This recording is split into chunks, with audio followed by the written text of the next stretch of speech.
This is what happens when a show absolutely mangles its final season. Imagine a show that's had its ad kids for as long as you can remember. For as long as 2016, a whole decade, this show could do no wrong. The writers were adored, the cast were loved. The ships were endless. Seasons upon seasons of joy, of joys, of love. But then came along the final season, and then everything went to shit. Fucking died, so like, why can't they fuck? The season finale was absolutely fucking terrible. Bro, I'm not gonna lie, those 3 episodes may have been the worst stretch of television in human fucking history. And that, fellow Stranger Things nerds, is how you get Stranger Things Season 5. Before the season even started, I had my ass right off my chair, excited. But then as soon as it started, I sat my black ass straight back down. Almost the whole season I was sitting there, I was like, are we watching Disney Channel? Are we watching Nickelodeon in 0.5 times speed? And that's the problem. Not with just Stranger Things, but with TV in general. They think you're stupid. They think you're brain dead. They think you need subtitles. Fun fact, new studies have just come out stating that if you thought season 5 was amazing, then there's a 50% chance you're a fatherless child. Source.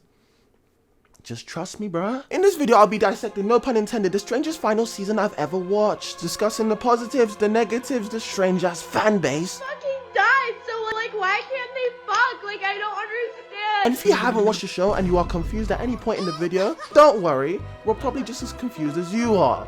Stranger Things is a sci-fi horror series set in the 1980s, following a group of kids and adults trying to find their missing friend, but end up discovering a slew of unhinged military experiments, one experiment being a portal to a dark parallel world called the Upside Down, and the other experiment being a bunch of traumatized, weaponized psychic kids. All seem lost, but with the help of G.I. Jane and friends, with her psychic powers they battle monsters, the military, and cringe throughout the multiple seasons. What started as a missing persons case slowly became something much, much more.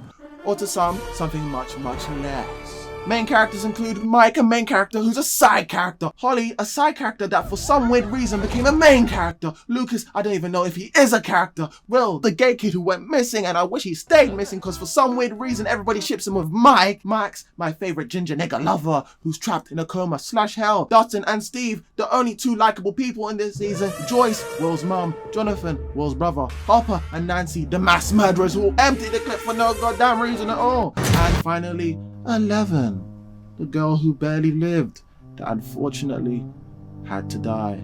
All of these characters, plus a few irrelevant characters, all make it to the very end, the finale, to face Vecna / Henry / Predator. They all make it to the end to face the most overrated villain of all time. And I hated almost every second of this shit, bro. Also, just a small heads up, just because I'm a hater doesn't mean I can't be a lover, bro. Regardless of what I say in this video, deep down I still have love for the show, regardless of what it fucking put me through. Alright, now negatives. Dick. What? Personally, for us, I like dick. Imagine that you have an antenna coming up from the top of your head, and Vecna, he uses the mind flare particles like radio waves. What? Alright, I'm gonna try and keep this as respectful as possible. But this bitch needs to shut the fuck up, bro. This chick just can't stop yapping. I like dick. Actually, scratch that. Everybody needs to shut the fuck up, man. The dialogue this season is atrocious. People were finishing each other's sentences, people were doing flaccid penis jokes, and I'm sitting there like, bruh, I'll soften it. that was kind of funny. But the one thing I found extremely unfunny was the relentless amount of expedition jumps. Time and time again, they would hit you with the, alright guys, this is the plan. This flashlight is the Squawk radio tower. This is Will. This is Holly. This is Max. If this is Becca's goddamn ass, then the monster must share the same hole. So if we can just penetrate the hole with our strange thing. I've never seen a show explain itself to viewers so obviously and so repeatedly. Good writing lets you connect the dots, but in this case, bad writing just smacks you across the face with them. Every time one of my favorite characters started speaking, I was like, oh brother, this guy sucks! And that begs the question, why does it suck? Why do they suck? Why does Will's character this season just suck balls? But is it the writing? Or is it the acting? Or maybe it's both! I say kick away. Stop this meathead from reproducing and further infecting the world with his unique brand of idiocy. Good acting and good writing are mostly subjective, but it does get to a point in your life where you have to stop chewing rocks and realize this shit is ass! Come look at the writing for these inbred dogs real quick. They can kill a couple of soldiers, but they can't kill a couple of kids. One of them is in a goddamn coma. The other 2 are irrelevant. The other's black. Somebody put these dogs down, please. They're useless. Anybody but the injured MILF, please. I swear, nearly every single character's acting this season has been subpar to the point I can't really point anybody out. Noah. I can't really point anybody out. It's kind of funny because at this point in time, people are trying to force comparisons to the Game of Thrones ending, saying it's the worst ending of all time. I'm like, bruh, worse than Game of Thrones. Lol, you hear this shit? Did you mix the codeine with the Sprite? All I'm gonna say is that you're wrong, because Game of Thrones' ending was infinitely more AIDS than this show's ending could ever be. But I am gonna give Game of Thrones its flowers, because regardless of how shit the script was, them motherfuckers could act, bro.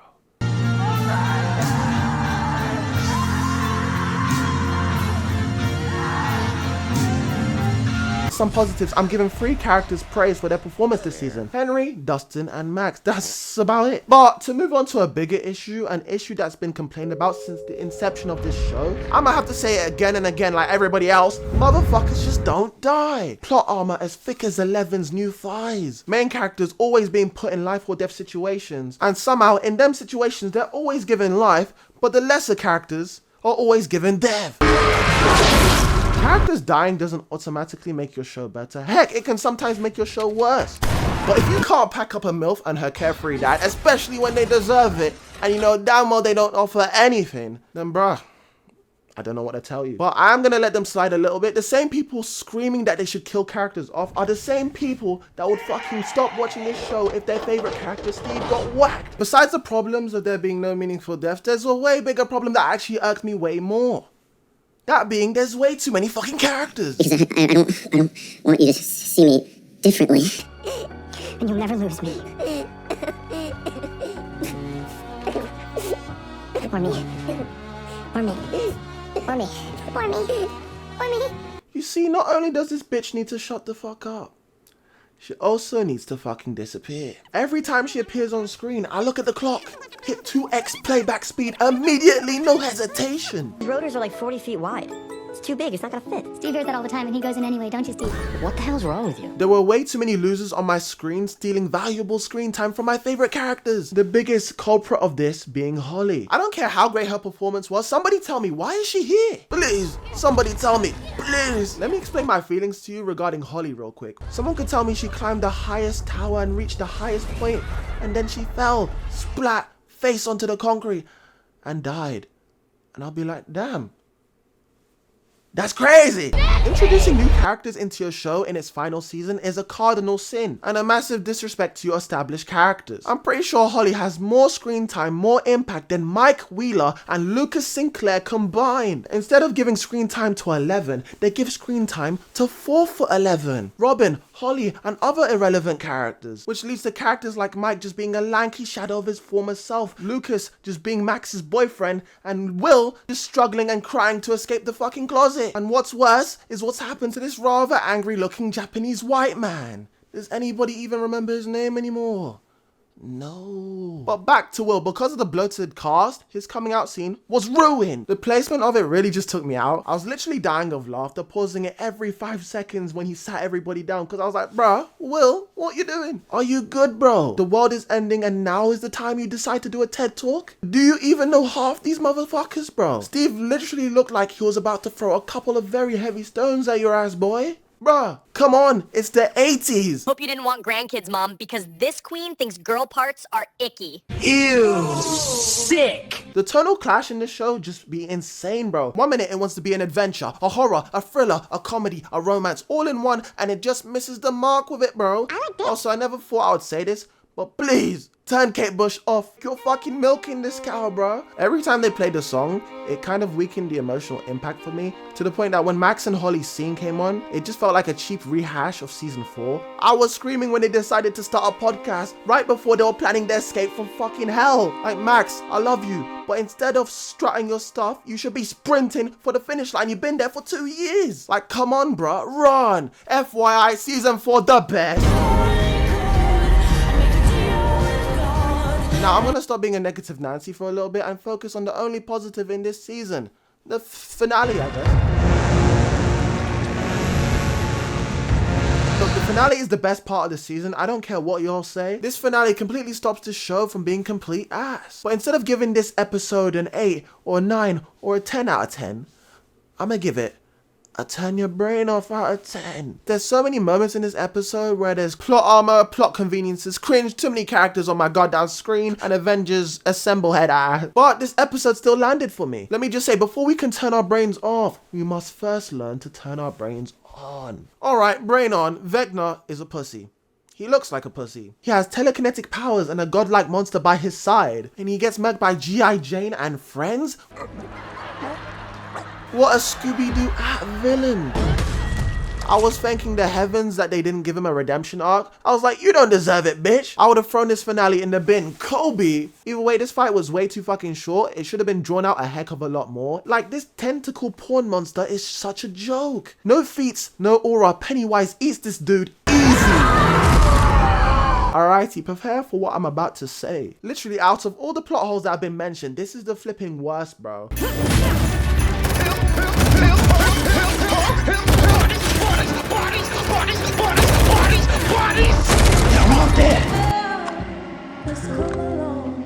Will you spend the rest of your life? Hopper and Nancy should be shot dead immediately. Bam! Shot dead by the military.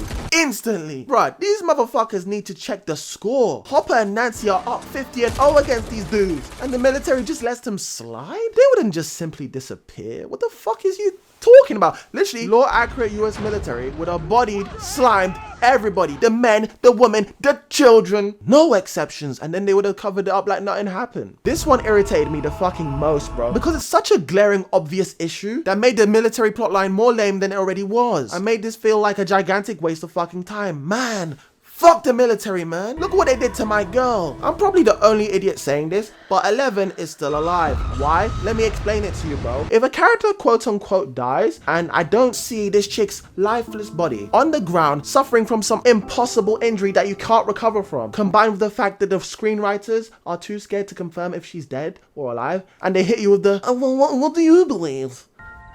I believe. Well, I believe she's still alive. Now that I've gotten the negatives off my chest, let me turn off my brain now. Now, if you ignore all the BS, this is still a very warm episode of television. The epilogue basically saved a lot of this episode for me. Every single character got a good send-off, a good ending that matched fan expectation, even my expectation, while keeping the whole vibe of the show afloat. And not a lot of shows can do that, bro. And I liked it. It's just unfortunate that the previous episodes weren't up to par. They were ass. This was quite possibly the safest ending you could ever fucking imagine for this show, but that doesn't matter. What matters is this is a decent ending in a bad season that could have been a heck of a lot better, and it could have been a heck of a lot worse.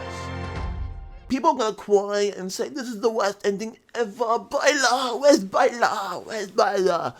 And I'm like, bruh, drink some milk, touch some grass, go outside and eat rocks. Did you see online everyone talking about the secret episode Conformity? I did, yes. I was talking about this with Charlie, yeah. So, is it true? No. Please don't tell me you believed in Conformity Gate, bro. Please, if you did believe in it, bang. Anyway, if you look at the bigger picture, regardless of the final season, this is a really good show. And you probably won't see another show like this again, bro. I can't think of another TV show event that'll come close to this, bro. But anyway, Stranger Things. It's been a pleasure. If you enjoyed, leave a like, subscribe. Gingers are sexy. And yeah, thanks for watching.